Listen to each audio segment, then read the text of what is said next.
चला आज आहे ना थोडं किचन ट्रॉल्या आहे ना क्लिनिंग करायला काढलेल्या होत्या। सगळ्यात पहिले सगळ्या ट्रॉल्या खाली उतरवून घेतल्या।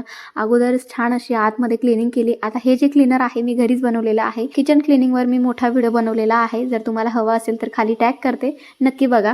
तर त्याच्यामध्ये मी सांगितलेलं आहे की मी हे लिक्विड कसं काय बनवलेलं आहे। सगळं त्या लिक्विडने जे आहे क्लीन करून घेतलं। आमचे किचन ट्रॉल्यांचे ड्रावर आहे ना थोडेसे जाम चालत होते, त्याच्यामुळे मी त्याच्यामध्ये ना जे शिलाई मशीनचं ऑइल असतं ते सोडलं आणि खूप स्मूथ अशी ट्रॉल्या ज्या आहेत त्या चालायला लागल्या। त्याच्यानंतर मग आहे ना हे बघा, आता माझं तिकडे काम चाललेलं होतं तोपर्यंत साहेबांनी सगळ्या गाड्या आणल्या आणि इथे जाळींमध्ये ठेवलेल्या होत्या आणि मस्त इकडे झोपलेले होते आरामात। असं चला आता त्याच्यानंतर आहे ना ज्या काही जाळ्या वगैरे होत्या सगळे क्लीन करून घेतल्या।